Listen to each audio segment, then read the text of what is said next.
আসসালামু আলাইকুম। এটা হয়েছে পেস্ট্রি কেক। যারা পেস্ট্রি কেক খেয়েছেন তারা সবাই জানেন যে এর স্বাদ কতটা প্রখর হয়।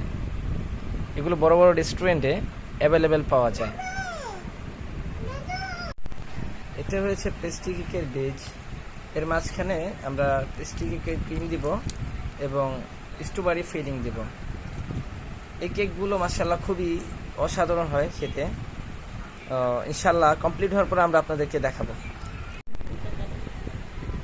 এটা হচ্ছে স্ট্রবেরি পেস্ট্রি ক্রিম, আর ক্রিমগুলো পেস্ট্রি কেকের উপরে লাগানো হচ্ছে।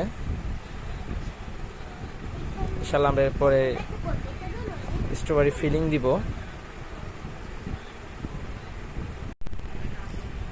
এটা আমাদের হোমমেড স্ট্রবেরি ফিলিং, যার গুণগত মান ইনশাল্লাহ 100% কোয়ালিটি সম্পন্ন।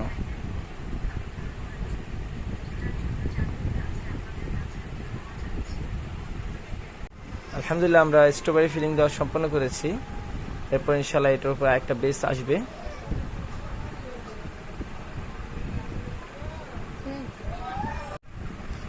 এই যে আমাদের পেস্ট্রি কেকের উপরে বেজ, এটা বসানো সম্পূর্ণ হয়েছে। এখন সুগার সিরাপ অ্যাড করা হচ্ছে।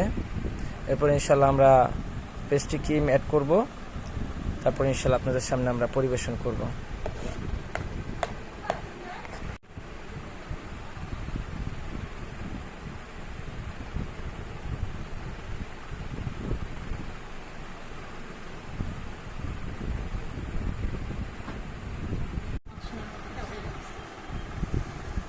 আমাদের পেস্ট্রি কেক এখন অনেকটাই তৈরি।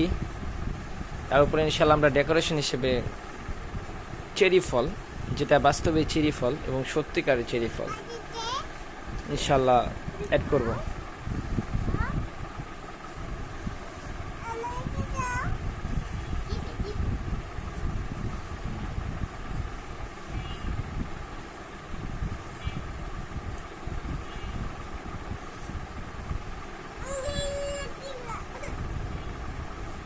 আর এই ছোট বাচ্চা যদি থাকে তাহলে তো হয়েছে কাম। তাহলে কেক বানার আগে তাদেরকে সার্ভ করতে হবে অবশ্যই। আব্বু তুমি আপাতত চেরি ফল খাও, কিছুক্ষণের মধ্যে ইনশাল্লাহ কেক তৈরি হয়ে যাবে। মাশাআল্লাহ আলহামদুলিল্লাহ আমাদের পেস্ট্রি কেক অলমোস্ট রেডি। যে বা যারা অর্ডার দিবেন ইনশাল্লাহ আমাদের পেজে নক করবেন। আসসালামু আলাইকুম রহমতুল্লাহি ওয়া বারাকাতুহু।